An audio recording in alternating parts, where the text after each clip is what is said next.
Histoire générale de l'Afrique. Voilà le livre. Chapitre 6. Les peuples bantouphones et leur expansion. La famille des langues bantoues. Presque toutes les populations occupant le tiers méridional du continent africain, de la côte camerouno-nigériane à l'ouest, au littoral somalo-kényan à l'est, avec une pointe vers le sud jusqu'à Port Elizabeth, parlent des langues étroitement apparentées que l'on appelle langues bantoues. La famille des langues bantoues compte plus de 400 parlers qui dérivent tous d'une même langue ancestrale appelée proto-bantou. C'est là un fait qui a été établi de manière incontestable sur la base de ressemblances lexicales et grammaticales. Celles-ci ne peuvent être expliquées ni par le hasard, ni par les emprunts. L'hypothèse d'une parenté commune doit être retenue. Prenez, par exemple, le mot signifiant Jean dans les langues suivantes. Douala, en langue douala du Cameroun, les gens c'est bateau. En langue fin, qu'on retrouve au Gabon, au Cameroun, au Congo, en Guinée équatoriale, c'est botte. En Tio, c'est baro. En Congo, c'est bantou. En Mongo, c'est banto. En Bochon, c'est bat. En Luba, c'est bantou. Au Rwanda, c'est abantu. Shona, c'est Vanu. En Herero, de Namibie, c'est Abandu. On voit que tous ces mots dérivent de la forme constituée par la racine dou et le préfixe ba, marque du pluriel. En outre, les différences entre langues sont régulières. On les retrouve dans d'autres comparaisons. Le système grammatical entier des langues bantoues présente également des analogies. Dans l'exemple sus-mentionné, le préfixe régit les accords grammaticaux et appartient lui-même à une classe spécifique de préfixes. Le préfixe singulier correspondant est mou, plus mou ou moins, plus ou moins mou. C'est ce que je comprends, papa. Ça va bien là? Oui, là. Mais c'est lui qui écrit, c'est un anglais. Et en combinaison avec la racine, le mot signifie alors personne. Le système des accords, la formation des adjectifs, des pronoms de toutes sortes, les préfixes et les infixes et le fonctionnement de ces parties, tout cela est aussi semblable entre ces langues que le sont les grammaires des langues dérivant du latin. D'où la constatation, plus de 400 langues répandues sur un tiers de l'Afrique dérivent d'une seule langue ancestrale. Les implications historiques d'un phénomène d'une telle envergure sont évidentes. Origine et subdivision des langues bantoues à présent. Le phénomène ne passa certainement pas inaperçu. Déjà, les premiers navigateurs portugais furent surpris par la parenté linguistique existant entre les habitants du royaume du Congo et ceux du littoral oriental du continent. Depuis que Willem Blake identifia le premier, en 1862, les populations de langue bantou en tant que groupe et baptisa cette famille du nom de Bantou, entre guillemets, d'après la reconstruction du mot signifiant Jean.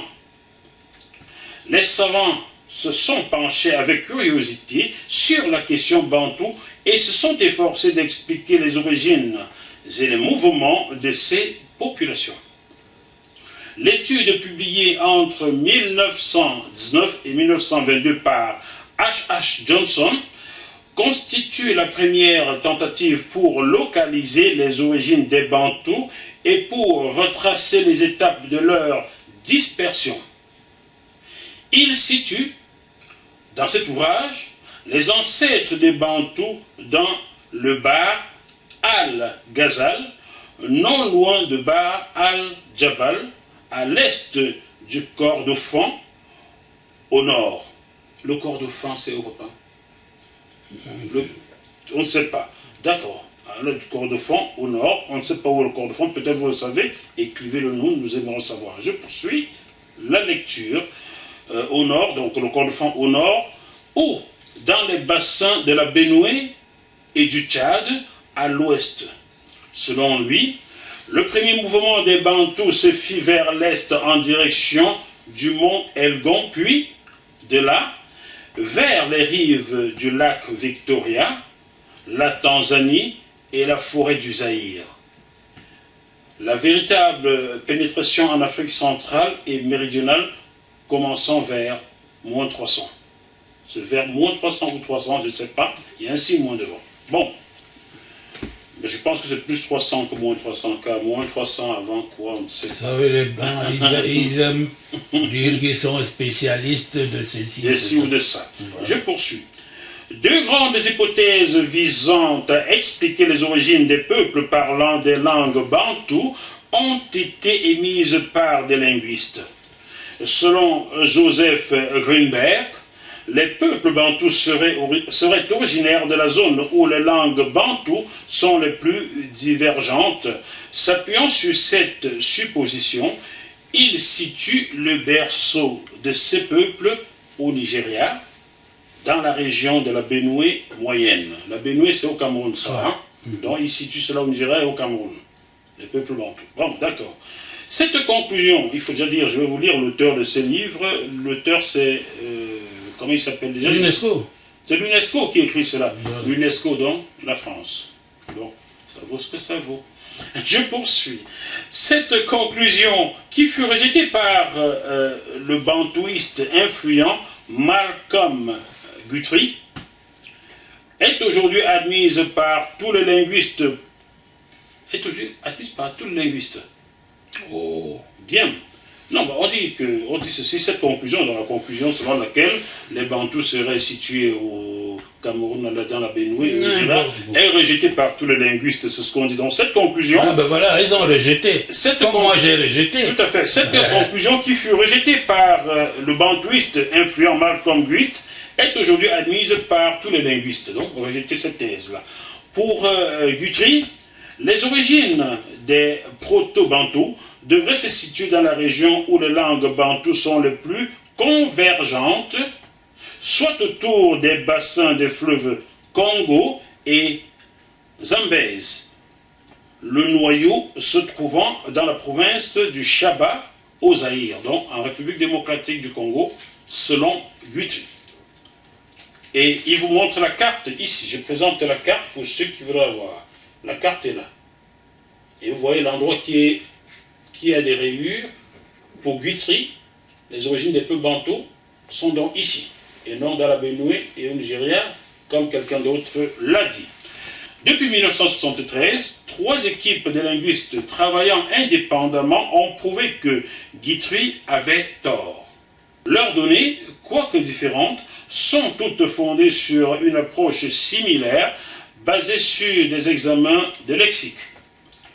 La preuve que les langues bantoues ont bien un berceau occidental est donc faite. Toute comparaison en linguistique historique essaye d'ériger un arbre généalogique où l'ancêtre de la famille apparaît comme l'ancêtre direct des ancêtres de sous-groupes eux-mêmes antérieurs aux ancêtres de sous-groupes de langues, etc. Jusqu'ici, personne encore n'a pu proposer une subdivision généalogique du groupe de langues bantou qui soit assez sûre pour être vraiment acceptée, et ceci à cause de ce que les linguistes appellent, ouvrez les guillemets, les phénomènes de convergence, fermez les guillemets, c'est-à-dire des emprunts massifs entre langues bantoues depuis l'époque de l'ancêtre commun jusqu'à nos jours. Cette situation elle-même est d'une importance capitale pour les historiens, car elle prouve que, de tout temps, les différents groupes bantouphones sont restés en contact étroit avec leurs voisins et n'ont jamais été vraiment isolés les uns des autres. Il est aujourd'hui communément admis par les linguistes qu'il y a deux grands blocs de langues bantoues, celui de l'Ouest qui s'étend surtout sur la forêt équatoriale et celui de l'Est qui va de l'Ouganda au Cap en Afrique du Sud. Les langues du groupe oriental sont plus proches les unes des autres que ne le sont les langues du groupe occidental entre elles. C'est-à-dire que l'extension du groupe oriental a été plus tardive et plus rapide que celle du groupe occidental. D'un autre côté, l'accord est général quant à la réalité des petits groupements génétiques ne remontant pas très loin dans le passé linguistique. Ainsi, il existe un groupe génétique Congo ou un groupe génétique des langues de la région des Grands Lacs. M. Guthrie réalisa dès 1948 un classement pratique dans lequel la comparaison des données existantes permettait de regrouper des blocs de langues géographiquement contigus dans des zones, ouvrez les guillemets, de ressemblance, fermez les guillemets, et point. Le classement n'était que provisoire et pratique, si pratique qu'on l'utilise encore souvent de nos jours. On attribue à chaque zone une lettre de A à T, suivi d'un chiffre pour tout groupement plus petit et d'un second chiffre correspondant à la langue elle-même. Ainsi, A70 désigne le groupe des langues dites Paouan et A74 le Fan. A priori, du point de vue historique, cette classification n'a pas de valeur. Les essais de plus en plus poussés pour arriver à une classification historique le démontrent. Même les sous-groupes désignés par des chiffres ne peuvent pas toujours être rapprochés et le classement n'a pas de valeur probante en matière historique. Les inconvénients du maniement d'un système sans valeur historique sont énormes et les linguistes résistent à l'introduction d'un système de notation ou d'une terminologie génétique tant que la preuve n'est pas vraiment faite que telles sont les subdivisions de la famille bantou. On ne dispose aujourd'hui de données que sur la moitié environ des langues bantoues.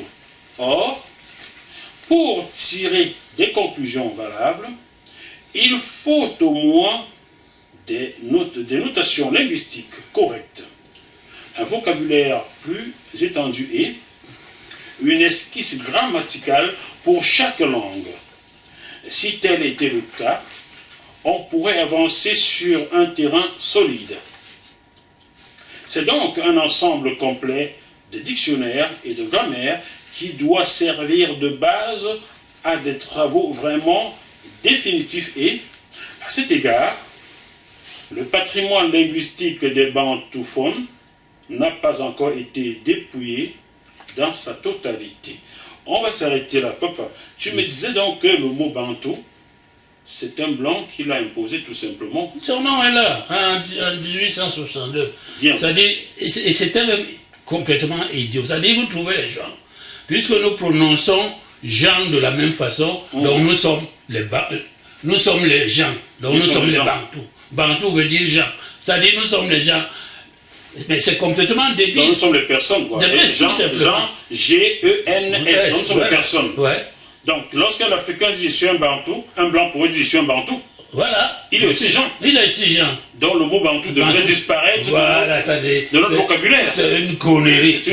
J'avais écrit au crayon là que c'est encore une machin africain. Alors le mot Bantou est une des idioties africaines de plus. Voilà. C'est ce que j'ai marqué. L'ignorance, c'est quelque chose. Hein. J'ai appris aujourd'hui en venant ici. Il faut voir toujours ton vieux. Il s'est dit, il faut venir. Heureusement, je t'excuse parce que tu étais malade. Mais je viens apprendre. Parce que là, franchement, lorsqu'un Africain dit à un autre, nous sommes des peuples bantous, voilà. C'est une connerie en fait. Une connerie, mais chers amis, il ne peut pas savoir. Si vous avez un doute, le livre s'appelle Histoire générale de l'Afrique. Le voilà. Procurez ce livre. Lisez pour comprendre. Le mot bantou en fait ne signifie rien du tout. C'est une idiotie. Donc moi je ne suis pas un bantou. Je ne suis pas un bantou, tu n'es pas un bantou. Non, je ne suis pas là-dedans. Et quand je voyais Mobutu dire ça, j'ai mouru de rire. Mobutu savait affirmer ça. Hein. Nous sommes des bantous. Mobutu qui faisait comme ça. Alors je riais. Et ça dit, nous sommes sur un théâtre. Les Africains sont malheureux. Mais franchement, ils ne cherchent pas à savoir. Chers téléspectateurs, j'ai tellement honte que je m'en vais. À bientôt. Mais on boit quelque chose de frais quand même. On va boire quelque chose de frais. Je vais faire car ça m'a chauffé cette histoire de bantou. Je découvre que je suis pas un bantou. Dis donc. En un demi-siècle, je sais que je suis un bantou et aujourd'hui, nous sommes quand? Nous sommes le 11. Nous sommes le 11 mars 2024. Que tu découvres que tu n'es pas. Je pense à quelque chose. Tu n'es pas bantou. Je pense à quelque chose. Le 11 mars 2013 disparaissait ma grande sœur. Donc ça fait aujourd'hui 11 ans exactement. Jour de malheur pour moi, je découvre que je ne suis pas un bantou et qu'aucun Africain n'est bantou. Voilà. Ça fait deux malheurs. Le 11 mars, pour moi, il y a deux malheurs. À très bientôt les frères. Pardon. Je m'en veux.